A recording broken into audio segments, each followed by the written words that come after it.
Going to be talking in this lecture about the Catholic nursing orders, and as I mentioned, I've had a really hard time finding information on this, and if any of you know, please share it with all of us, but I've had to cobble information together from the websites of the actual orders, from histories of nursing, religious histories. There doesn't seem to be one place where you can find the full history.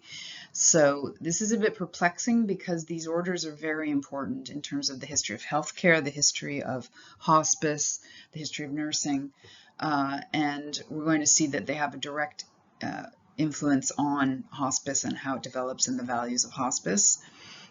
So the nursing orders come out of a larger cultural movement in Europe in the Middle Ages, the early Middle Ages, and so there's a kind of reform movement going on. This happens periodically in religion, so we see it in Christianity where there's a sense that it's become too affiliated with the world, too interested in money and prestige, and so we see these men and women wanting to go back to what they feel is a more sincere version of the religion, and so a lot of these orders emerge out of this larger kind of reform of the Catholic Church.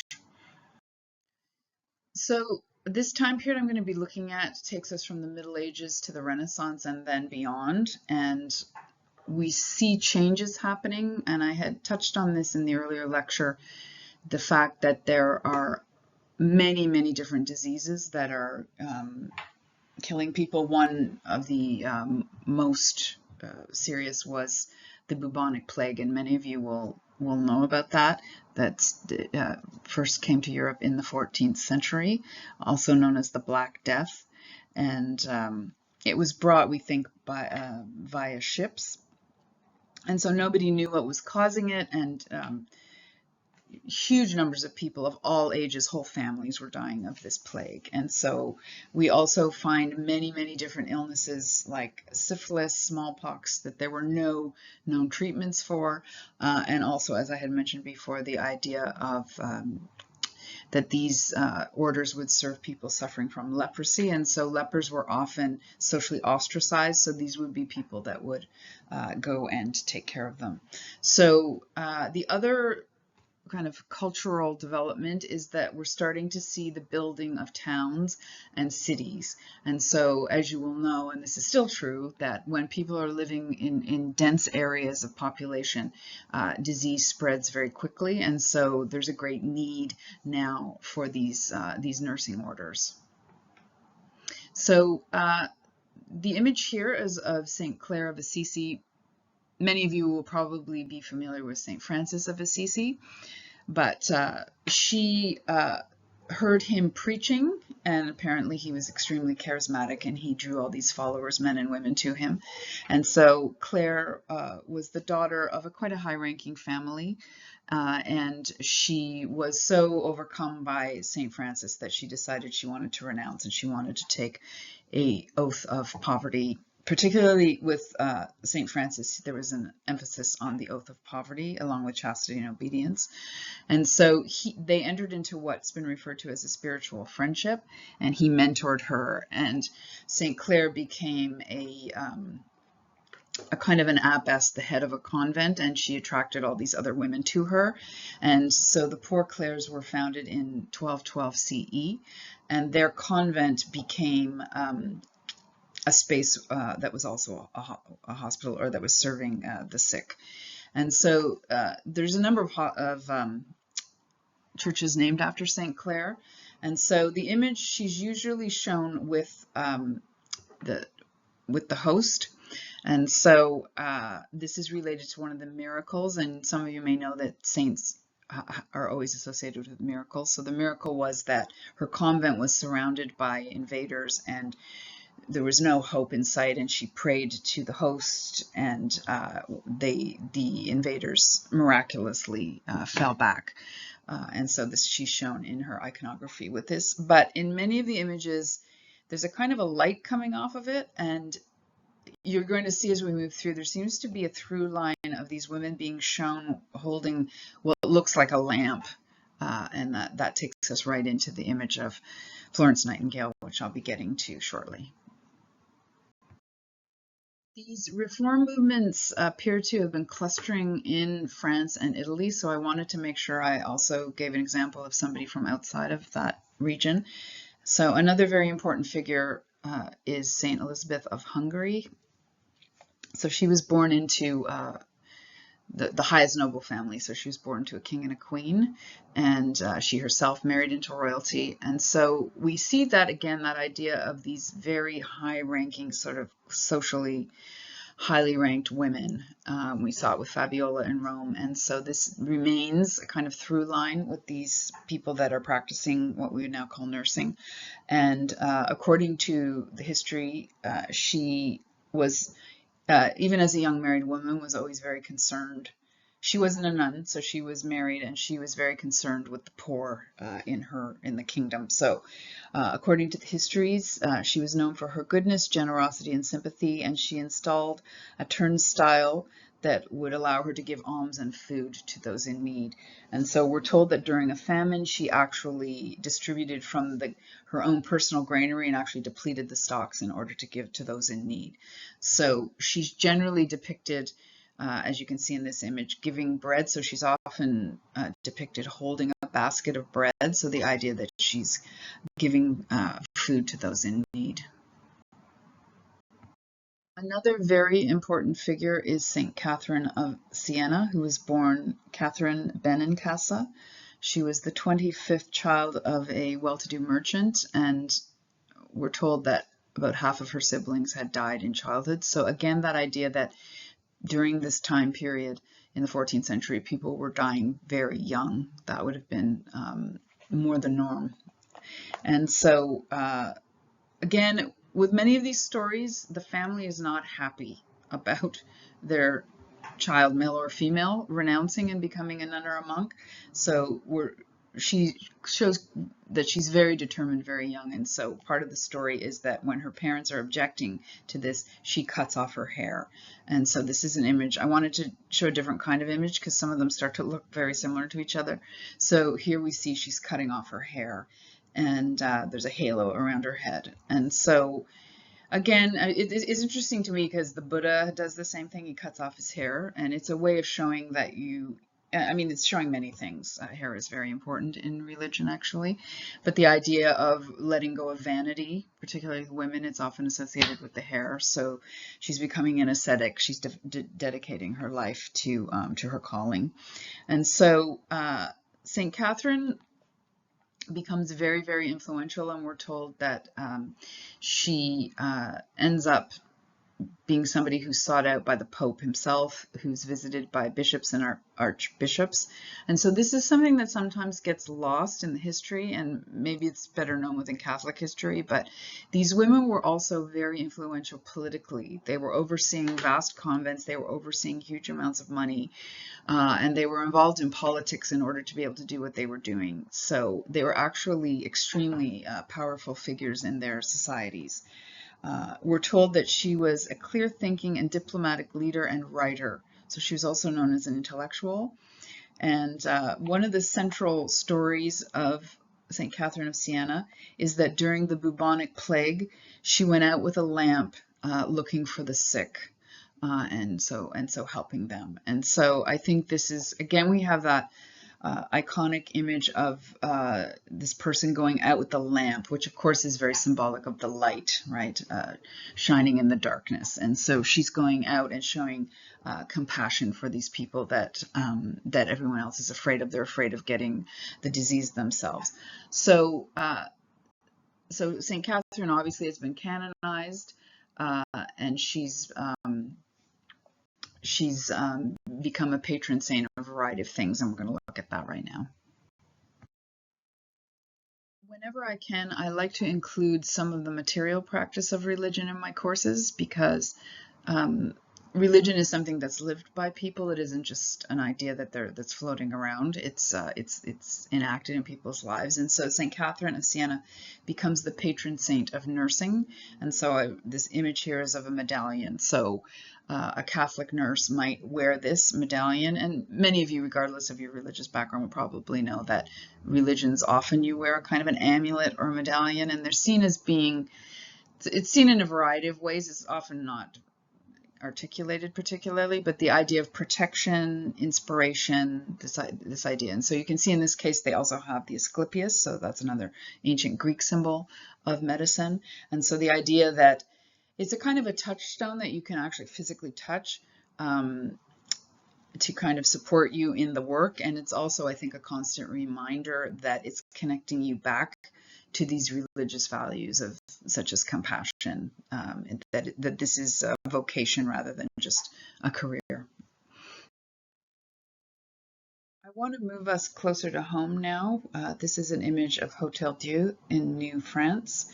And so if we pay attention to that title, Hotel Dieu, again, the root hotel, hostel, hospice being the same, and Dieu meaning, of course, God, so the Hotel of God. So this indicating that this institution, one of the founding institutions in the New World, is a hospital. And so I'm going to be looking at the founding, Jean Mance, who founds it. So Hotel Dieu is the name given to hospitals established by nursing orders of nuns that we've been talking about. Jean Mance herself was not a nun, but she brought these nuns with her from France. And so these Hotel Dieu were based on pre-existing hospitals in France. I want to turn now to turning to Jean Mance, who founded the Hotel Dieu, that first hospital. And she is recognized as being a founder of New France, and which would have been called Ville Marie at the time. She was born in France and died in what we would now call Montreal. And she's been referred to as a nurse and a missionary.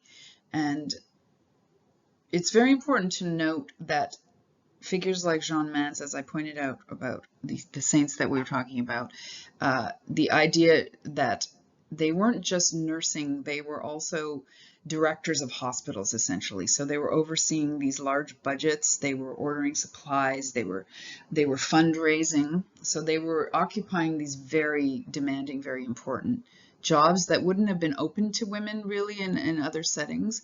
And so she becomes the founder and director of Hotel Dieu in Montreal, and this statue shows her. This is outside of the hospital. So she was the daughter of an attorney, and it's thought that she developed her skills by working with charitable societies during the 30 Years' War. And so she comes with that she's the first part of that very first group that settles in New France. And so, as I said, she's referred to as a fundraiser and an organizer. So she's raising funds in France to build the hospital.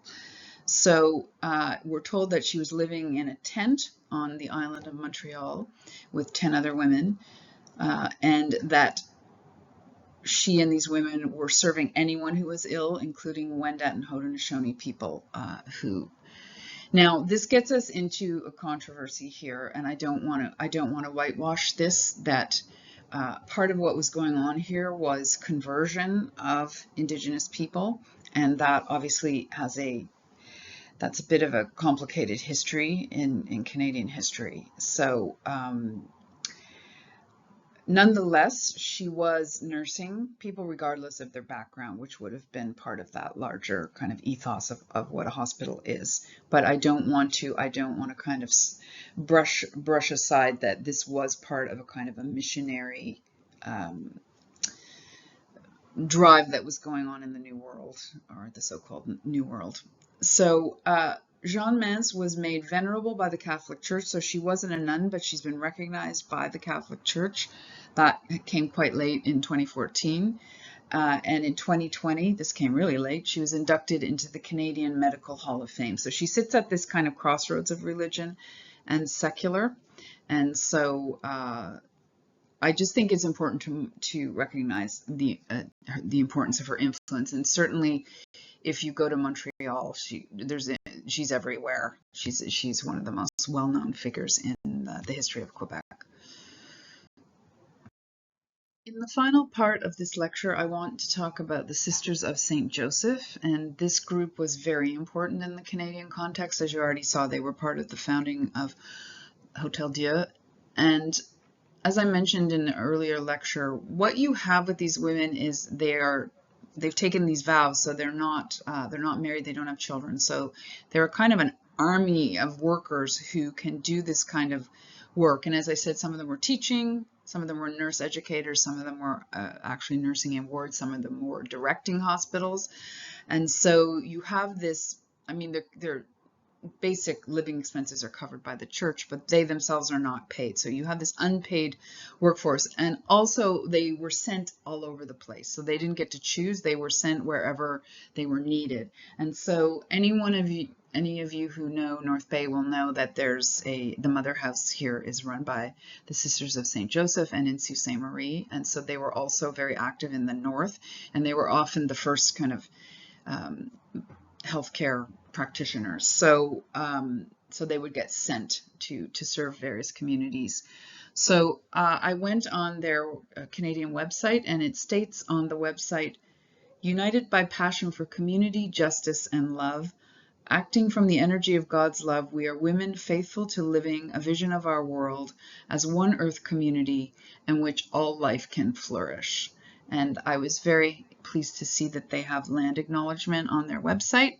So we really see it's not just about nursing. Nursing is part of it, taking care of the sick is part of it, but it's the idea of community, justice, and care is the kind of the founding principles of the Sisters of St. Joseph. So I wanted to I'm going to look at the Toronto website. They get a little more granular here. So on their website, it says celebrating our oneness with God, creation, and neighbor. So again, that idea of the importance of taking care of one's neighbor.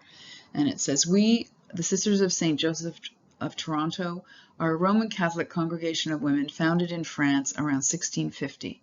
We have been in Toronto since 1851. So they clearly are recognizing their lineage with that religious order founded in France in the 17th century.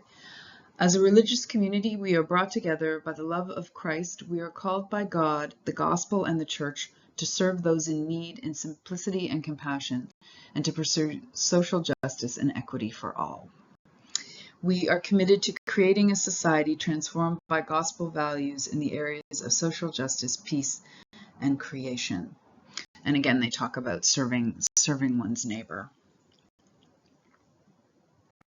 So this is a statue of St. Michael that sits in the lobby of St. Michael's Hospital in Toronto, and anyone who's lived anywhere near Toronto will, or even beyond that, would know. And it's, when you live there, you just call it St. Mike's, and it's right in the downtown. And so I don't even remember how I first learned the story of this statue, but I think it's very telling. And so the story goes that these nuns, these Sisters of St. Joseph, went into a pawn shop. I'm not clear why they did that, but they went into a pawn shop and they saw this statue of St. Michael, the warrior angel. And so they decided they were going to buy it. And they obviously didn't have much money, but they bought this statue. And in a sense, it becomes what they build the hospital around. And so eventually they found what is now St. Michael's, and the statue has remained there ever since. And I think this is very symbolic of this approach to healthcare, that what's at the foundation is that religious, as they said, that call to take care of one's neighbor, and equity and justice and compassion. And so the statue is still there in the lobby of the hospital. St. Michael's, as I said, is right in downtown Toronto. It's at Yonge and I believe it's Yonge and Queen. So it's right downtown. And so it was founded specifically to help take care of the urban poor at that time. It's actually not a poor area anymore, but it used to be very poor. And so those nuns were located there to take care of those in need. And so St. Mike's is maintained that mission, and I knew somebody who worked there when he was doing his internship, and there's still, like he said, there's a lot of they deal with a lot of drug addicts in emergency and so on. And so that is part of their mission. But if we look at the St. Mike's website, it says affiliated teaching and research hospital serving Toronto's urban communities and beyond. And so we see it's become one of the most recognized hospitals in Ontario and even beyond, especially for specific things. So for instance, it's according to the website, it has the largest MS clinic in North America. And so it's also a trauma center, and it's known for neurosurgery, complex cardiac and cardiovascular care. So we see with St. Mike's, again, and I think this will give a kind of template for hospice, where the foundation of the hospital is religious, but it's a secular hospital. So obviously, people who work there can be of any religion or none. But it has maintained it's still part of a group of Catholic hospitals. So it sits in this kind of interesting in-between zone of secular and religious.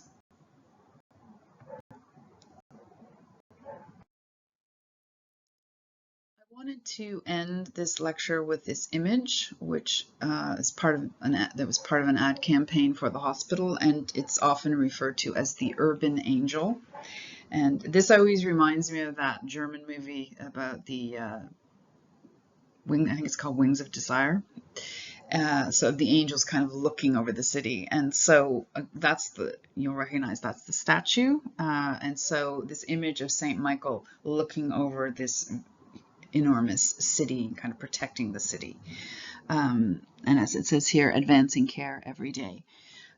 So I think this is an interesting image and an interesting it's kind of interesting symbolically, that idea of the hospital is very high tech. It's a research and teaching hospital, but maintaining the more human side of care, and that idea of remembering what's at the root of what's happening within that hospital, no matter how high tech it is, always remembering sort of the motivation for the care. And so I met a woman who works there. I think she was a researcher, and she told me that when they do an orientation for people who work there, and it doesn't matter if they're the janitor, it doesn't matter what job they do within the hospital, they're taught to think of what they're doing as soon as someone walks in the door, kind of in the arms of the angel, or being wrapped within that sense of compassion. And I was very struck by that idea that sort of more emotional human side of care. So obviously, when you go into a hospital, you have the reassurance of all of the technique and the machines and so on, but that there's an effort being made to maintain the other kind of human side of care based in this earlier foundation.